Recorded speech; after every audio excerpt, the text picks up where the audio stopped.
Hi, this is Daniel with Bothersome Truth. Up on a Saturday morning, and just kind of thinking about politics. I know. I was thinking about this conversation that I just had with Emmanuel, a tag team partner for the show. And we were talking about some of the conspiracy theories that are out because there's some people who think the establishment wanted Bernie Sanders and Donald Trump to run so that it would make it easier for like Hillary Clinton to win. I don't really ascribe to those views, those conspiracy theories, but it did get me thinking. And it got me thinking about how with Donald Trump in the past week, again, I hate talking about him, but I do think there's something important that needs to be said about his supporters. People have been talking about how Donald Trump is racist, his supporters are racist, David Duke endorsement, white nationalists who say that they benefit from him running, all of that. And some of those things are actually true. But I was thinking about how it's almost like we are taking Donald Trump supporters for granted as far as we're assuming what motivates all of them, and that's not fair.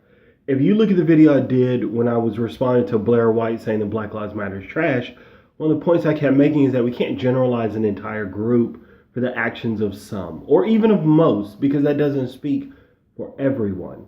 And with Donald Trump supporters, I remember in the beginning of the Trump phenomenon, Real Clear Politics did an analysis where they were talking about that Trump was appealing to the group called the disaffected. These were mostly white men, high school education, made a certain amount of money, saw their jobs affected by immigration, and they were tired of it. They were fed up. This is also a strong group of people who has been ignored by the Republican Party and the establishment. They've been told we're going to cut taxes, but they only cut taxes for the wealthy. They were told we're going to help with jobs, but they sent jobs overseas through trade deals. They were told that foreign policy by like Bush and Bush the father and others was to keep America safe, and Reagan, but it actually made America less safe. It actually fueled terroristic actions. Reagan's actions did this with the Iran-Contra affair. Bush the son did this with the war in Iraq. Like, their actions have made the world less safe, not more. And I think when you have those conservative Democrats and those Republicans who are just fed up, they're tired, they see how corrupt the establishment is, they're tired of seeing it, they're tired of dealing with it, and in comes this guy who's been kind of fueling this anger, and he just capitalized on it better than anyone else because he's a businessman. He's a salesman. I think he's also a crook and a con artist. More information is coming out showing that, but that's not what this video is about. So when we take a look at this, and that's a summary, but what you see here, what I'm trying to illustrate is that yes, there are Trump supporters who are racist.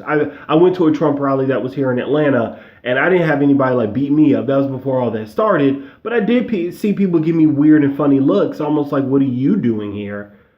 But the reality of the situation is that I don't think all Trump supporters are racist. I don't think it's fair to say that they're all racist. I think some of them are just fed up with the establishment. Some of them are fed up with the corruption in their party. They're tired of being lied to. They're tired of being told that they're going to be looked out for, and then they're not, and they're ignored. They're tired of so much that Donald Trump came along, and some of them genuinely said, hey, I want to take a bomb to this entire two-party system, to this entire Republican Party, and if it's with Donald Trump, so be it. They've gotten to the point where they see everything as nails, and he's a hammer. So I'm just saying this because it's really easy with the mainstream media and CNN, who Chris Cuomo and CNN admitted that they've been helping Hillary this whole time. Of course we knew that, but still, I just had to say it.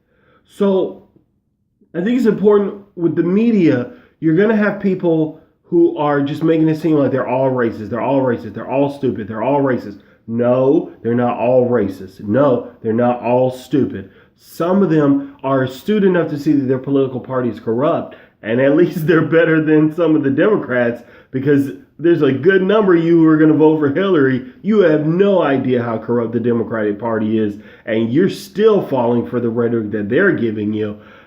if you don't know by now, I'm not a Democrat anymore. I walked away from that party. I am not voting for that party because they are not interested in me and what I care about. So I am not interested in them.